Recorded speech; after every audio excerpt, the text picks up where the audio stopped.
Hey everybody, it's me, Chris, and Brandon. We're back with another episode here. We're going to go ahead and do some whiskey reviews for you today, and we have some hot topics on the line. This is a whiskey that I've tried, Brandon has not, but it's actually a present that I got from my cousin. Shout out to him. He's probably a little bit upset that we're having it today, but it should be a really cool whiskey for us to go over. It's going to be really difficult for us to talk about this today because there's very little information on it. It's a bottle 29 of 120. So not very many bottles of this were made. It seems to have some type of Jewish origin. It's hard to tell. It is kosher. Yes. Apparently. It's a kosher bourbon. And the name is like a little bit hard to figure out. So we're going to go ahead and do our best to review it and rate it in any way that we can. But as far as information about it, we're going to be pretty limited this time around. Yeah, we looked up some of the terms, and we're coming up with an awful lot of synagogues, a couple historical events. Very interesting. Nothing quite lighthearted enough for us to go over on a drinking podcast such as this. I can say that it's definitely not brand new, which is also something that's that's the first to what we usually do. Usually we crack it open, but like I said, this is a gift from my cousin. I think it was 2016, if I read it correctly on the bottle somewhere. It was distilled 2016, bottled 2021. Oh, okay. So they claim on the back of the bottle it's made in New York. I can tell you that much at least. In Bethel, New York, and it is always at least aged for 2 years. Yeah. So we'll give it a try. Like I said, I've had this. I know it's good, but Brandon has not had it, so we're gonna give him the opportunity to try it out. For sure, one of the darker whiskeys. It is that I have had. This is definitely a small glass, one glass kind of whiskey for the night. It is 110 proof, so it's quite the whiskey. But we're going to enjoy it tonight, just a little bit of it, and try it out. It looks like I'm sure I'm offending the great people who made this whiskey, but it looks like the Kraken. It does. It's a little bit. It's very dark. I'm sure it's going to taste a million times better. That's just what I immediately thought of when I saw something you can see it in there. It's like quite a dark brew. Like motor oil. Yeah. In a good way. But from what I've had in the past, I think it's very good. It's definitely a very strong bourbon, but it is tasty. So why don't we give it a try? Cheers. Cheers. Tell you what, for how strong it is, it's really not. It's not that like aggressive. Like I feel like the one we had. I feel like the baseline could very well be the French whiskey we had. As far as bad to good, or as far as like, wow, this is really tough to get down. Yeah, that's fair. This one, like, going in, like, it's going to burn a little bit. You're going to be feeling a little bit warm, but you don't struggle getting it down. You definitely don't need to chase it. You don't need to cut it. It's very good, and there's really not like like we said this in the past, for a bourbon, there's really no afterburn to it. That immediate hit that you get, where you get like that really strong feeling and sensation from it. I don't get that from this. I get like a very good taste. And for me, as I've said in the past as well, one of the things I don't love about bourbon usually is that like super overpowering oaky taste. Mm-hmm. And in this case, it does have oaky taste to it because it's bourbon, but it doesn't kind of like smack you in the face like a lot of other ones do. It doesn't have that like char kind of exactly. feel to it. Exactly. So I enjoy it a lot. I think it's actually pretty good. Again, this is definitely a one glass and done kind of thing. Not because of the flavor profile, but like you don't really want to be pounding a lot of this back. You'd be feeling pretty bad the next day. Yeah, and that's going to be the theme with a lot of these. If you want something mild that you can drink like it's a water, go get a vodka tonic, tequila water, whatever, whatever they're drinking in clubs at this point. But if you want like something, get a little buzz on with a couple of guys, this definitely fits the bill. We'll have to do we'll do a podcast. I'm sure obviously we're going to do many more of these, but we'll have to do one on like a weekend where we can actually get a little bit more. See who blacks out first. Maybe not that, but we'll get a little bit more fun. We'll get a little bit more loose. The Amazing Race Whiskey Edition. Yeah. And we'll see if we can get any good co-stars on for that. I'm sure that we have a few friends that would love to basically have some drinks and make a fool out of themselves. So one that lives in New Jersey. Exactly. We haven't been able to get them on quite yet. We'll definitely get some more people on in the future. We actually do have a couple potential people that may be coming on as guests soon, which will be really cool. So definitely watch out for that. We'll see what we have in the works, coming forward with who we can actually get on the show. A couple of friends from across the pond, potentially. Yeah. So we'll see. If you guys are watching this, again, we're definitely happy to have you guys on. That'd be amazing. So we'll keep in contact and we see what's going on. But I always love to hear other people's opinions and see what's out there. It could be really cool to have somebody like that on as well, because it kind of broadens the palette a little bit of what we're going to have access to and what they have as well. Especially like, I mean, in my opinion, that's kind of their thing. Like, I'm not a huge bourbon guy. I think we like adopted bourbon a little bit, but I mean, I'll put it this way: if I'm sitting at like a bar somewhere and there's like an Irish or Scottish guy telling me what I should taste in this whiskey, and then there's Brett from Kentucky, like I'm gonna listen to the guy from Scotland. That's fair. Although he may not know anything about bourbon, but it's kind of, each one is their own animal. They really are. They kind of have their own flavor profile and they have their own meaning behind them. So that's why I think that we're the whiskey gingers and not the Irish whiskey gingers, exactly. Because we can appreciate that flavor profile and we can appreciate all those different changes that we have. I just think we drink differently here too. Like, I mean, every like every country wants to have like, oh, we have the best drinking culture, and like, look, Americans drink a lot. What I can say is we're definitely inflate ourselves a tad. Like if you go over, like Italians drink wine like it's water. The Irish, same thing with whiskey. So I don't know. I mean, I think we build ourselves up to be more of an expert on liquor than we are here in this country. I think we're more about volume than quality. You have to realize too that everything that we have in America is much newer than anything else. Yeah. Like, we're a country that has not been around nearly as long as any of these other countries. So how do we take something that we have and claim to be expert on it when there's other countries that have been perfecting that craft for a really long time? I'm not saying we're not good at it, because we sure make some damn good stuff, but I will say that, when it comes to the whiskey department, when we talk about the whiskey department, there's definitely some inspiration that we draw on, some important notes that I think we can take from other countries on that topic. Exactly. Like, I mean, you and I were just talking about it. I think it must have been Friday when we were out. And I tell like all my friends who are in the whiskey, like we think we're so diehard in like liquor, whiskey, etc. But when like the Irish, famine was going on and people were looting all over Dublin, like this guy voluntarily would get up on top of the Jameson distillery and start picking off looters at the front door. Yeah. Like employees were coming to work in the mornings and just pulling corpses away from the door so they could get in. I mean, look, I love whiskey as much as the next guy. I don't think I have it in me to kill for it.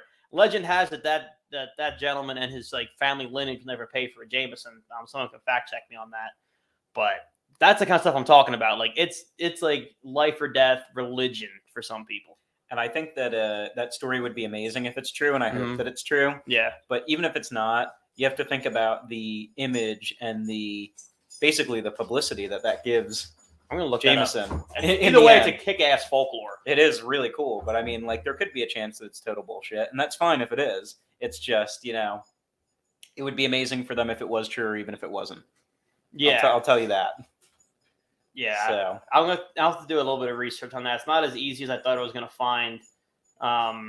Maybe that's a next time discussion. Yeah, it's gonna have to be. We have a loaded discussion panel for you guys today. There's actually a few hot topics on there, and a lot of them, in this case, all of them, hit really close to home for us based on us living in what we would consider the tri-state area. Exactly. And for people out of that area, it changes for you though, Brandon, because I'm actually originally from New Jersey. True. And Brandon's from here. For me, we would consider what you'd call the tri-state area would be like New Jersey, New York, and Pennsylvania.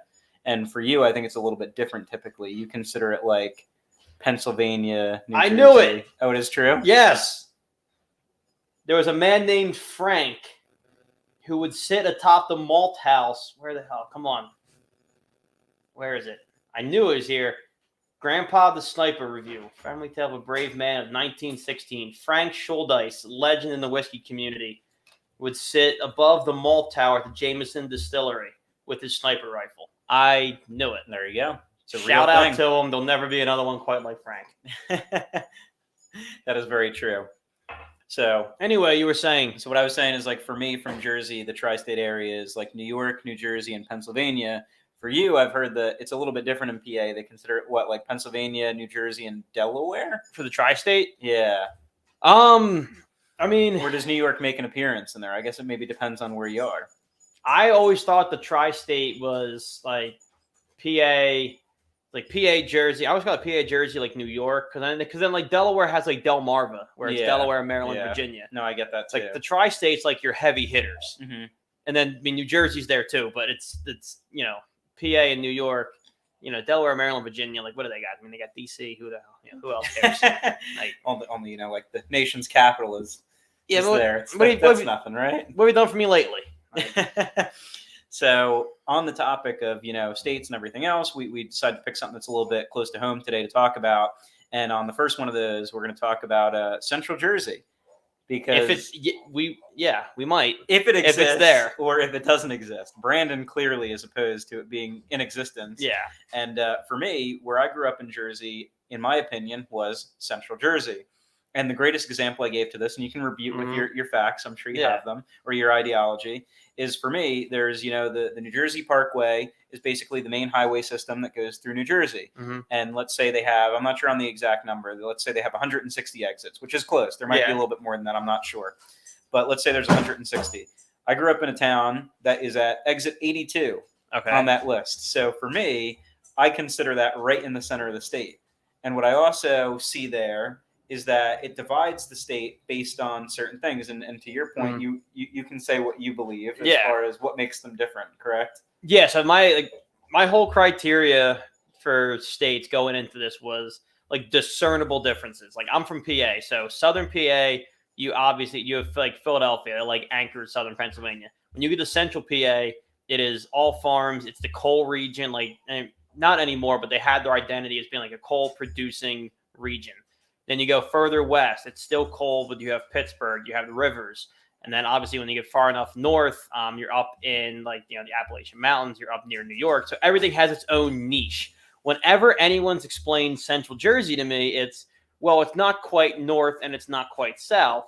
And when you ask a Central New Jerseyan to explain that to you without referencing the north and the south of Jersey, they can't, which to my point is, then it doesn't exist. If it doesn't have a personality other than its neighbors, then you're one of those two neighbors. I think geologically you can say that there are differences. I mean, like if you're looking at North Jersey, everybody associates North Jersey with being close to New York City. And it kind of takes on its own image as being like almost a smaller New York City. If you go into any of those North Jersey towns, you're basically people from those towns might even say, I'm basically from New York. It's easier to them to Hoboken, say that. Englewood, exactly. Exactly. My family is from North Jersey. Basically, everybody still lives there. So, I understand where they're coming from. They could throw a rock and they're, throwing it at New York City. So I get that. And then if you look at, South Jersey, you're looking at basically, kind of like Pine Barrens. You're looking at some beachy areas, everything else. And that's kind of like a barren wasteland down there. People, from Pennsylvania go down there to go to the beach because apparently going to Wildwood is better than any of the beaches that they pass on their way down to Wildwood. But regardless, when you look at Central Jersey, in my opinion, you're looking at a lot of farmland. You're still looking at some beaches. It sounds like geologically like South Jersey. Different. It is geologically a little bit different. In what capacity? It just is. There's more farms there than there is in South Jersey. In South Jersey, you really do have a lot of the Pine Barrens, and there are a lot of things that just can't grow in South Jersey because it's such sandy soil. Yeah, but when did we become farmers? We're still talking about there's vast nothingness until you hit North Jersey. I think that it's a miniaturized version of Pennsylvania because to your point, you say that, the center of Pennsylvania is very coal and farming oriented. Yeah. And we have that not in that capacity, but we have that in New Jersey. And the reason why I say it shrunk down is because New Jersey is significantly smaller than Pennsylvania. Which is why it's too small to have three quadrants, three areas. Whatever it would be. I totally get that. I do. And you may or may not be right. So we're going to go to the experts, okay, which is the internet, which are apparently never wrong. Well, okay.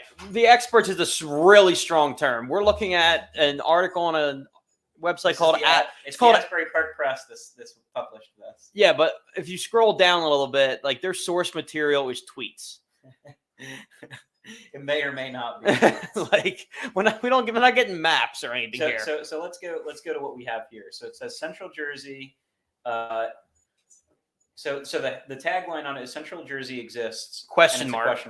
State's group of Union County belonging. Does it belong to Ocean County or Union County or any of those counties? Does that actually encompass Central Jersey? So the main thing why people even talked about this in the first place is because that the governor at the time, Phil Murphy, said that he believed that Central Jersey exists. So that was something that created a hot topic. And pandering. pandering to this. So Central Jersey exists as many New Jerseyans will perk up, try to include Union County and such jurisdiction as well. Strong opinions will be had. Such was the case Friday when New Jersey Association of Counties Executive Director John, whoever, unintentionally set off a kerfuffle, as they say, when he announced 2 new groups aimed at having counties work more closely on the regional issues. And that would be, I guess, Ocean County and Union County, which I was from Ocean County, so I am a full supporter of that. I don't know. I think that there's some things here. Like it works. I think that you'd be fair to say that it doesn't exist. I get that because it's such a small state. But like there are clear, I would say, from living there, personality differences between the people that live in North Jersey, South Jersey, and Central Jersey. And even if it is a culmination of the 2 places, it's not definitively one or the other. Well, but I think that's the tough part. Is like, so you can look at it a couple different ways. We'll do the personality first because like if you're saying it's a blend of North and South, it's not unique to themselves. It's a blend of these 2 things. So like again, to liken it back to PA, like Philadelphia has a very well-renowned culture of being a very like tough, gritty city, regardless of the fact that it's called the city of brotherly love. Central PA is like, for those of you who are Central PA is kind of like a downtrodden part of PA. These are like blue-collar workers who used to work in factories who now are making enough money to get by. Pittsburgh is, a planned city. So it's younger people, it's a little bit more money. But they're all distinctly different. Like if you take a Central PA person and put them in Philly, they're very much Central PA. Put them like you can tell them apart. Whereas like Central Jersey, if they have these traits of other people, you can blend in the South and North very easily. So then it gets tough though, as far as if you're going to look at personality and stuff. What if you let's bring in sports fans into this? So New Jersey is very clear in the sense that North Jersey is basically going to be all New York Giants fans if we're talking about football. Yeah. And then in the South, they're going to be, primarily Eagles fans, which is fine. In Central Jersey, if it exists, they're going to be a culmination of those 2. Yeah. When you go from in Pennsylvania, for example, if you're in Philly and the surrounding Philly area, you're going to be an Eagles fan. Yeah. Drive about an hour and a half outside of Philly, anywhere in the state, and you might be looking at a handful of Steelers fans. Yeah.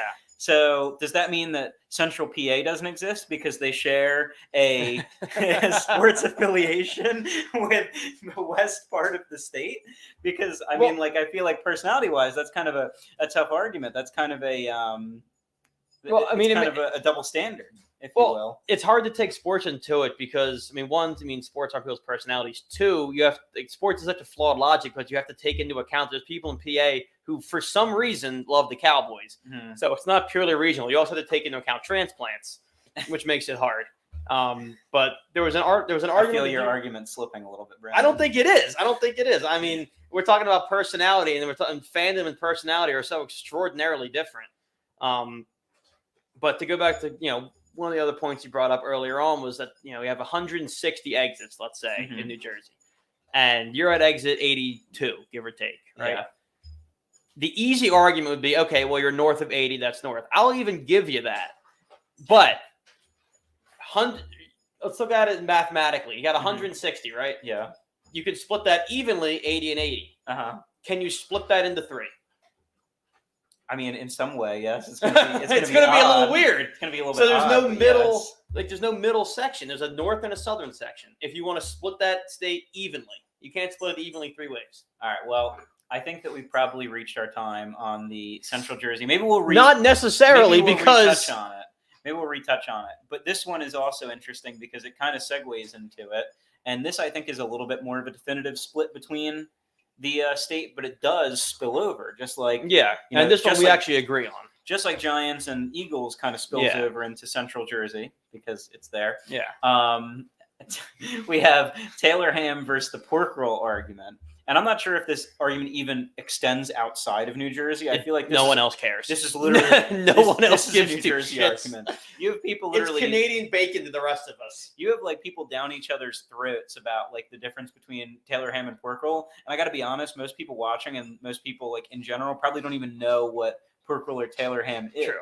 I have friends from other parts of the country that have no clue what this is. It's like bacon or sausage for them. Yeah. Pork roll and Taylor ham is like, what is that to them? It doesn't make any sense. And I can sympathize with your struggle because being from PA, I've had to constantly explain to people that scrapple isn't disgusting. It is delicious. I love It is, scrapple. but it is. I mean, no one else is seeing it. It's objectively the meat scraps. Yeah, that is fair, but it is good. It is. It's great. So, point being, the whole argument in New Jersey to fill everybody in is we have this breakfast meat that everybody goes crazy for. If you live in, New York, New Jersey, and the tri-state area, you basically, when you go to order a breakfast sandwich, you could have it basically with bacon, pork roll, or sausage. Yeah. And for most people, they're going to vote pork roll, which I think is the correct answer there. I mean, if you have the option for pork roll, you're going pork roll. And I'm referencing it as pork roll a lot, and that's where the hot topic debate comes in, because typically people from North Jersey will claim it's Taylor ham, and people from South Jersey will claim it's pork roll, and then you kind of get a little bit of a mixing pot in Central Jersey. Yeah, but I mean, objectively, most of the stuff we talk about is not an objective answer. There's an objective answer to this. Like, it is pork roll. Taylor ham, like we were talking about dinner, it's like Kleenex and tissue. Like, if someone asks me to hand them a Kleenex, I know what to get them. It might be a Puffs. Yeah, I know what they're asking for, but it is objectively speaking a tissue. They did that with chapstick as well, because chapstick is a lip balm, but that's right. Everybody refers even to I call it chapstick as any lip balm is chapstick. Like everybody knows, oh, I need some chapstick, and really what they're asking for is some type of lip balm. Well, it's amazing marketing. Chapstick is so prevalent that that's what everybody knows. And find me a guy who's going to be ballsy enough to go, hey, I'd like some lip balm, please. Chapstick, it's like, you know what I'm saying? That's a pretty fair statement. It feels better. You feel a little bit demasculated when you're like, yeah, can I borrow some lip balm from you? You're one word away from being lip gloss. You're eerily close. Fair enough. But it's hard to figure. I mean, I can relate this to PA easily because, I mean, it's hoagie and sub. But, like, you got to figure we're doing a whiskey podcast. Like, we talk to people on a regular basis from Scotland, England, Ireland. I mean, we're probably sound like we're speaking like Japanese right now. That is probably very true. But I mean, the short of it, and like, I pulled up an article about this thinking that we were going to like go really deep into it. And it really doesn't matter because, to be honest, a lot of people on the same page. No idea what we're talking about, and we are both on the same page. But basically, the whole reason why this argument started, in my opinion, is that there's a brand of pork roll that's Taylor brand pork roll. Which is the primary brand. Which is the primary brand that people get in New Jersey. There are other options. For me personally, I go to ShopRite supermarket around here, and I grab ShopRite pork roll. I think their pork roll is really good. And, like that was just my personal pick. But the Taylor brand pork roll, because it says Taylor on the box, leads people to believe that it's called Taylor ham. And I looked into that, and apparently originally it was, and then it wound up changing. So like we have a thing here. I have it pulled up. It's the history of pork roll, and it might even be a little bit biased. And I originally thought that it was going to be biased in the wrong direction because the person that wrote the article is called the Hoboken Girl, which is again, we only use the finest sources to bring this information. So it says pork roll, also known as Taylor ham, was developed by John Taylor in Trenton in 1856. So truly, Trenton, New Jersey, truly a New Jersey staple. The best thing to happen to Trenton since 1856. So he was a state senator and a well-known businessman from Hamilton Square, and he invented the cured meat with a mix of spices, salt, a sugar cure, and preservatives, and smoked it before packaging. He put on the market as Taylor's Prepared Ham, but then later renamed it as Original Taylor Pork Roll after he was forced to take out the ham because, according to sources, the cured meat in a tube-like casing did not meet the requirements to be considered ham. See, that's where, and I like pork roll. When you really dig down deep, it sounds rough. Yeah, I mean, so does like blood sausage and stuff in Ireland, but that's actually really not that bad. Mushy peas suck. I stand by it. So, but you're right. So literally, the creator of this has dubbed it Original Taylor Pork Roll. It would be the same thing as me saying that I drive a Toyota Corolla. You have the brand and the make of what it is. The brand is Taylor in this case, and the make is pork roll. That's the object. The object that we're eating is pork roll. So that's my stance on it. I'm standing firmly on it because I think that's really what it is. Hello. Oh, and we have a guest star. Our guest star, Millie, has come to... In case you weren't interested in whiskey, we also have kittens. We also have kittens and a dog that's now jumping at the screen because she's up here. So, yeah, I mean, I think... While we're here, can you click on 5 famous inventions in Hoboken? While we're doing the New Jersey episode, I'm curious. Crazy inventions in Hoboken, sure. Because Hoboken just recently became what? Hold the phone. No way. Nah. Or so the first one that came up. So apparently, the Oreo was born in Hoboken, New Jersey. Hoboken, by the way, the home of insomnia cookies, Bang cookies. I haven't heard of Baking Mama, but it might be the cookie capital of the United States. And the Oreos were apparently created in Hoboken on March 6, 1912. And it was the National Biscuit Company, better known as Nabisco. Oh, shit. Okay. The wireless phone was also now we're Hoboken. No. Is this a little bit of a stretch? Look, no offense to Hoboken, but like this website's painting it as though the entire revolution happened in one town. Again, it may be biased. It could be by Hoboken Girl. It's Hoboken Girl is the main proprietor of this. Also, this is a rough claim. The waffle cone is apparently that makes more sense to me than the phone, because phone got them from PA. I mean, Jersey, like Hoboken is like, if you've been, there's like just a main street. It's known for like street food, quick eats. Jersey's known for its beaches. I could see it. Yeah. The first New Jersey, okay, and the last one we'll do today is this. The Hoboken Girl is saying that they were the home to the first New Jersey brewery, which when you start off with Oreo and you wind up at first brewery in your state, you fell pretty far. It also claims, and possibly first in America, which is definitely not true. Get out. Kick rocks. It is right here in Pennsylvania. Yingling. All right, we're not going to go any further than that because now I'm angry. It's making me angry that like the claims here are for really important inventions. DC Yingling will not be slandered like this. He will not be a happy man. He's dead, but we'll get a hold of somebody. Oh my God, it's DG too, by the way. I think. Oh no, right? DG, GG, whatever. DG Yingling and Sons. Cut that. Take that out. Cut it from our live broadcast that currently has 0 viewers at time of recording. We'll take that out in post. We'll take that out in post. I think we've rambled more in this podcast than we've rambled in any of ours so far, but I feel like we've covered the most important ground thus far. Everything up to this point was merely a simulation of what we can have in the future. Yeah, this is the first time I genuinely cared. Like, I didn't care about Cheez-Its or Goldfish. I mean, whatever. This is the first one. I cared a little bit. I cared enough, but this is the only one where, like, I have a long ride home and I'm going to think over some things. Yeah, like how New Jersey apparently is the prime inventor capital of the world. That's the first thing I do when I get home. I'm not showering. I'm not doing anything else. I'm going to find out where Oreo started. You're going to fact check this? Because it is not Hoboken, New Jersey. You don't think Nabisco has a beaming warehouse in Hoboken, New Jersey? Not the last time I was there. Before we go, should we look up if there is a Nabisco factory in Hoboken? Well, no, look up where was Oreo founded, more accurately. Invented. Is it? Ha! New York City is what it's claiming. The Oreo biscuit was developed and produced by National Biscuit Company, Nabisco, in 1912 in New York. There's no way that would have come. You know, while we're at it, mobile phones. We're taking Hoboken Girl down one by one. Should we fact check every single one on there? Yeah. She can't keep getting away with this. It didn't say mobile. It said wireless. Where was the first wireless? There we go. New York. If it's hold on, so history of phones. I'm seeing it's from New York. If that is the case, this explodes any credibility New Jersey ever had on its own 2 feet. No, it explodes one person claiming to represent. But that's a microcosm of New Jersey. That was a big word. I don't know if I know what that actually means. In a nutshell. Thank you. Okay. Let's see. Oh, man, this would make me so happy. Because everybody from North Jersey is like, well, it's basically New York. Well, it's not.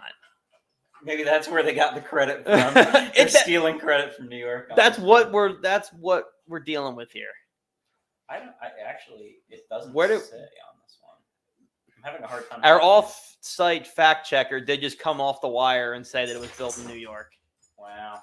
So the first handheld cellular phone was made on April 3rd in 1973 by the Motorola engineer Martin Cooper from 6th Ave in New York while walking between 53rd and 54th Streets. That was the first phone call made. Where was the phone No, I'm made? sorry. It was same thing. The first handheld cellular phone was demonstrated in New York City with him. Demonstrate is different than That's made. tough. It's not manufactured. If I'm going to say the things I want to say about this website, I need to be sure. Martin Cooper, the engineer from Motorola, developed the first handheld phone that could connect over Bell's AMPS. They launched the Dynatac in 1984. It weighed over a kilogram, which is 2.2 pounds, and was affectionately known as the Brick. It quickly became a must-have accessory for wealthy pioneers and entrepreneurs. So we did fact check. So I don't even know if anybody's able to hear, but we do have a off-screen fact checker. It does say that it was Martin Cooper demonstrated and made in New York City in 1973. So, Look, all right, there's a lot of credibility being lost here. Yeah, and I even gave her the benefit of the doubt. And I went first wireless phone, Hoboken. I even narrowed the search terms down. The only person claiming this happened in Hoboken is yours truly, the Hoboken girl. We're coming at you. Yeah, you hear that, Tamara? Next we're on to you. We're going to be fact checking further things from the Hoboken girl. This podcast has taken a dramatic left. We're going to get drunk and take the Hoboken girl down from the inside out. Agreed. But that said, that's 32 minutes. We actually spent a little too much time on this spiteful rant. We're a little bit over our time here. It's been amazing having you guys this time around, and we hope to see more of you guys next time. If you're looking forward to more content like this, stick around. You'll see more.